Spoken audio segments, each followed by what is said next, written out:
ada beberapa teman-teman Boboto itu nonton barengnya sama teman-teman The Jack datang ke stadion. Cuman kadang-kadang di luar dugaan kita ada aja terjadi penyusup gitu penyusupnya. Itu yang justru itu yang jadi dikhawatirkan jadi nggak safe.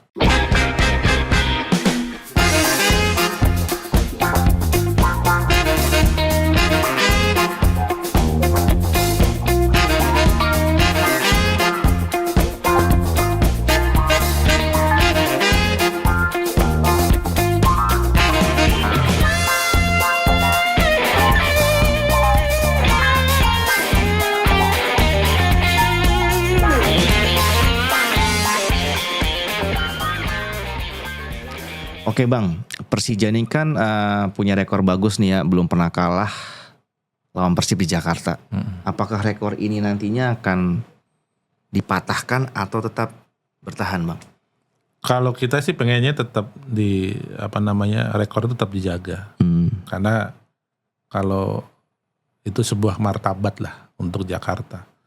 Artinya di luar Jakarta bolehlah kalau misalnya draw tapi di Jakarta harus menang. Harus menang ya. Itu harga mati kira-kira gitu. Dan itu memang pasti manajemen atau siapapun udah memompa pemain supaya tetap. Itu dari zaman ketua umum pertama emang kayak gitu deh. Iya. Nggak bisa ya? Nggak bisa. Kadang menjelang 3 hari atau 5 hari kita datang ke mes, kita ngomong sama pemain.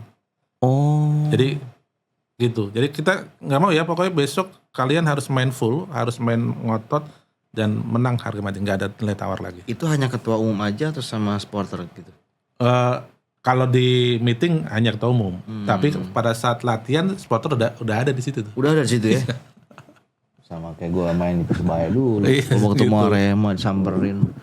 Pokoknya gue nggak tahu Cak, pokoknya sampai harus 3 poin. Saya ada masa iya pasti saya bilang. Saya juga kalau dulu waktu masih main nggak masih main di Persebaya aja, waktu saya masih main di Madura juga ketemu pasti ya Arema. Pasti saya pengennya menang. Ya nggak tahu ya, mungkin jiwa Persebaya kali udah dari kecil lah. Saya junior saya kan di Persebaya.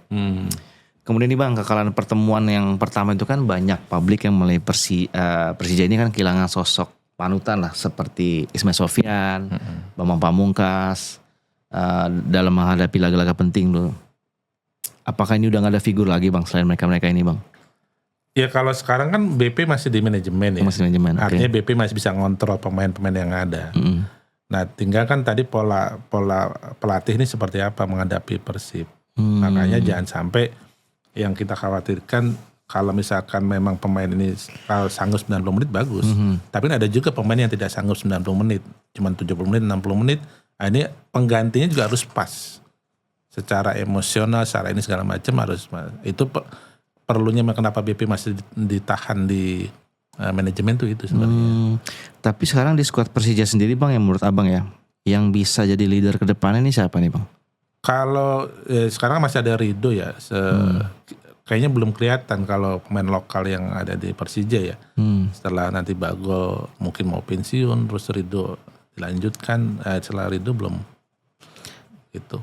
Nggak, sorry saya tanya lagi, itu kan menurut Abang, dari kalau Abang sendiri kan pasti Abang masih lah ngobrol-ngobrol sama The Jackmania kan. Kalau dari versi The Jackmania sendiri nih, yang mereka lihat bisa menjadi sosok leader dalam tim Persija ini siapa Bang? Sejauh ini sih masih Bagol, karena masih Bagol ya. Karena Bagol tuh bisa ngomong secara personal ke pemain, secara ini maunya, terus dia juga bisa ngasih pengertian ke teman-teman The Jack kalau teman-teman The Jack punya keinginan dan sebagainya. Itu Bagol perantara ngobrolnya. Dulu sebelum ini kan ada Aji Ismet, semua kan sungkan sama Aji Ismet, kan gitu. Ada BP, karena pasca itu kan ya kita mau nggak mau harus nyiapkan pemain-pemain yang memang leader berikutnya, karena yang muda-muda masih segen, kan gitu. Berarti sorry nih Bang, kalau saya mau tanya, berarti walaupun dia udah bermain di timnas segala macem, belum tentu itu dia bisa jadi sosok leader juga ya? Oh iya, belum. Contohnya lah saya ngomong kayak Rido nih kan, kan banyak beberapa orang bilang, wah dia nih lugas gitu kan, tegas, berani, kayaknya cocok jadi leader nih. Kalau dari pertama sini belum lah ya. Kalau secara lapangan sih sebenarnya oke, bisa lah ya. Tapi kan leader sesungguhnya itu kan bisa dipakai tidak hanya di lapangan, di luar lapangan juga tetap harus leader. Komunikasi ke fans, komunikasi ke penonton pada umumnya, dan manajemen itu keluh kesah dan sebagainya, kan itu perlu harus ada punya kematangan secara gitu. Terus nih Bang, apa sih nih kurangnya sosok leader yang bikin para pemain ini inkonsisten gitu? Tampil inkonsisten lah khususnya. Jadi kalau gue pikir sih leader di Persija itu memang yang punya karakter, yang punya ketegasan. Kalau gue boleh ambil contoh tuh Ismet itu saat di lapangan, ya dia mukanya begitu aja tuh, dia nggak akan senyum-senyum tuh. Iya, itulah semua pemain Persija itu pasti segernya di situ. Setelah selesai latihan segala macem, masuk ruang kamar masing baru dia agak relax. Tapi saat dia latihan setiap main Ismet nggak serius, nggak ada kompromi dia. Makanya artinya dia sebenarnya dibutuhkan. Nah itu makanya Bagol itu bisa ngomong itu sebenarnya juga belajar banyak dari Ismet. Nah tinggal nanti Bagol apakah ini akan diteruskan oleh Ridho sampai jangka panjang atau seperti apa kita belum tahu. Karena juga pemain-pemain di bawahnya Ridho masih muda-muda semuanya. Iya sih, muda-muda banget. Iya. Ridho juga masih muda kan. Ridho sendiri masih muda kan gitu. Soalnya kan setahu saya dia dari Akademi Persebaya naik ke senior timnas baru Persija kan. Iya sih. Kalau misalkan kita kan kalau misalkan ternyata pemain-pemain yang dipinjamkan balik lagi ke Persija, ya itu masih ada. Masih ada Ansamu misalkan gitu. Itu bisa jadi leader berikutnya. Tapi kan perlu apakah dia akan permanen di sana atau dia kita belum tahu nih. Tapi kalau tidak permanen di sana balik lagi ke Persija, ya itu bisa juga. Bisa juga dia ya. Oke nih Bang, kemudian kan nih El Clasico Jilid 2 kan nanti akan main di GBK. Apakah menurut Abang ini bisa menjadi penentu Persib juara nih? Kalau menurut gue sih belum lah ya. Belum lah ya. Belum. Bagus, suka nih. Kenapa tuh Bang? Ya karena mainnya di Jakarta. Mungkin kalau main di luar Jakarta selalu dah ya gitu. Ya pasti karena main di Jakarta Persija pasti akan ngotot tetap ambil poin. Kan gitu ya. Itu dari sebuah keharusan karena mungkin seminggu sebelumnya udah pasti rame tuh di internal atau di media sosial bahwa ini harga mati harus dan sebagainya itu udah pasti. Apalagi nih mainnya di GBK nih ya. GBK. Pasti bakalan seru nih. Karena kalau sampai kepleset, waduh. Nah itu.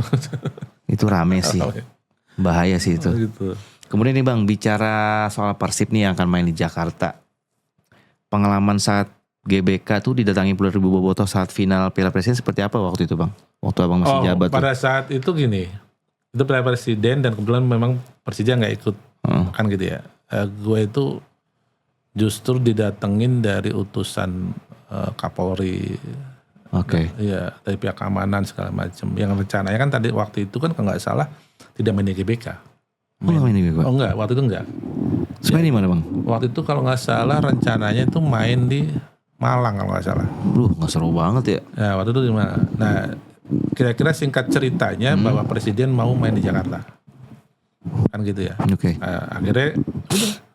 Itu semua koordinasi gitu, situasinya seperti itu. Seperti waktu itu juga seingat gua Jakarta dibikin siaga 1 pertandingan itu, padahal lawannya Arema kalau nggak salah, lawannya Arema. Ya sudah, gue itu hampir ya 2 minggu kalau nggak salah, itu kurang tidur karena harus bolak-balik ke pihak keamanan, ke Pas Pampres dan seterusnya lah. Untuk minta izin ya, tadi itu ya? Ya karena untuk persiapan itu, semuanya ini romo segala macam. Karena ya seminggu 3 hari 5 hari kita belum tahu kalau teman-teman bobotoh mau datang. Pas makin intens kita komunikasi dengan pihak keamanan dan Panpel segala, ternyata mau didatangkan. Kan gitu. Ya akhirnya gue sebagai ketua suka tidak suka, walaupun memang di internal rame agar menolak dan sebagainya, gue ambil sikap bahwa harus jadi tuan rumah yang baik. Yang akhirnya ya coba gue koordinasikan semuanya, pihak keamanan dan sebagainya, yang mereka hadir. Gue yang kira-kira pada saat itu juga gue ngomong di depan para Kapolda dan juga Kapolres tuh. Semuanya supaya memang ini disiapkan dan saya siap bantu untuk menjadi tuan rumah yang baik. Tapi waktu itu benar datang akhirnya Vikan? Datang. Berarti nggak menutup kemungkinan nanti nih bisa dong Persija atau The Jackmania buka itu pintu. Ya, artinya sebenarnya segala kemungkinan tuh bisa. Tinggal pertama adalah kemauannya Panpel sendiri, lalu pihak keamanannya seperti apa gambarannya. Yang ketiga ya di kepengurusan Jackmania-nya. Sebenarnya 3 komponen itu yang akan jadi penentu. Artinya tidak cukup hanya The Jack-nya, tidak cukup Panpelnya, tapi 3 komponennya harus penentu. Karena itu terkait pengamanan dan sebagainya. Gitu. Apa perlu Bang masuk stadion tuh nggak usah atribut ya, jadi semua orang Bandung bisa nonton? Sebenarnya dulu The Jack pernah kayak gitu. Tur ke daerah nggak pakai atribut, pakai baju koko. Maksud saya kalau di Jakarta nih pas sebenarnya apa ya, dulu itu benar ya, maksudnya ada beberapa teman-teman Boboto itu nonton barengnya sama teman-teman The Jack datang ke stadion. Cuman kadang-kadang di luar dugaan kita ada aja terjadi penyusup gitu penyusupnya. Itu yang justru itu yang jadi dikhawatirkan jadi nggak safe. Tapi makanya kalau misalkan ada rencana dari pihak operator misalkan dan sebagainya agar ini jadi contoh yang baik, ya tadi gue bilang di awal bahwa permainan 90 menit ya udah biarkan tuh miliknya 2 klub, tapi perkawanan itu harus saling mengunjungi. Itu supaya selisih paham itu bisa cair di situ, bisa terkikis pelan-pelan lah ya. Pelan-pelan. Terus nih Bang, andai Abang masih menjabat sebagai ketua umum The Jackmania, di laga El Clasico nanti apa sih harapan dan yang Abang mau buat nih untuk supporter tamu? Ya kalau itu sih gue pengennya ya mereka bisa hadir. Bisa hadir ya. Jadi kalau secara personal ya, gue akan menyiapkan sedemikian rupa agar dia juga bisa nonton. Walaupun ya hanya perwakilan.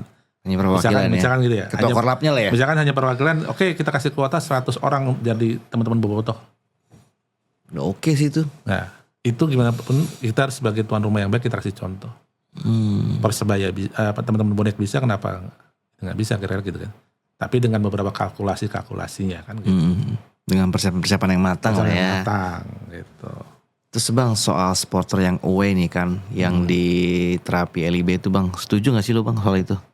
Gua itu sebenarnya nggak setuju terkait penerapan apa yang dilakukan LIB atau mungkin ini sering diamini sama Pak Ketua Umum kan gitu ya. Yeah. Sebenarnya beberapa kali udah gue sampein analisanya, kajiannya gitu. Nggak bisa. Teman-teman itu makin dilarang akan makin dia saling mengunjungi, suka tidak suka. Terus misalkan, ya udah terserah tim atau klub yang akan dihukum, ya silakan saja. Tapi bahwa itu tradisi sebenarnya, tradisi dari teman-teman tuh kalau yang sudah berbau-bau mania itu silaturahim soalnya, Jackmania atau segala macam gitu itu silaturahim. Karena kenapa gue bilang gitu? Karena sebenarnya kita datang ke daerah itu juga membantu ekonomi mereka. Betul juga sih. Gitu loh. Nah ini kan makanya waktu itu pernah gue sampein ke teman-teman liga agar ini jadi kajian. Kalau cuman sosialisasi aja tapi nggak ada langsung prakteknya susah kan gitu. Nggak bakal tahu juga kan. Nggak tahu juga. Itu. Makanya akhirnya teman-teman The Jack itu berkomunikasi langsung sama teman-teman supporter daerah. Bisa nggak kita datang? Berapa kuotanya? Kan pertanyaan garansinya adalah soal tiket. Ada tiketnya nggak buat nonton? Ada, misalkan dikasih kuota sekian, ya udah. Jadi kalau The Jack itu bisa dihitung. The Jack kasih kuota 1.000 yang datang, nggak mungkin bisa lebih. Keren ya. Gitu. Tinggal memang itu tadi gayung bersambut komunikasi. Nah kebetulan kalau di kita tuh di Jack tuh sebelum misalkan mau ke daerah, kita kirim tim advance 2-3 orang. Untuk apa tuh Bang? Untuk koordinasi. Koordinasi ketemu ke Panpelnya, koordinasi dengan Kapolres Kapoldanya, koordinasi dengan teman-teman supporternya. Kalau di sana di daerah sana ada supporter 3 kelompok, 4 kelompok, ya kita temuin semuanya. Gitu. Kita bawa surat. Jadi datang kita kirim tim advance itu bukan orangnya aja, tapi ada surat. Ini surat dari kami untuk Kapolda, ini surat dari kami untuk Panpel, untuk teman-teman supporter Urun Rembuk dan sebagainya, kita mau tempatkan mana dan sebagainya gitu. Oke, di sana resep clear, baru kita siapkan perjalanan rombongan ke sana gitu. Keren. Seru ya. Saya baru tahu nih Kemarin sempat ngomong sama Bung Ferry juga di sini, sama abang lagi, jadi tambah banyak tahu saya tentang The Jack ini. Kita ngopi dulu bang.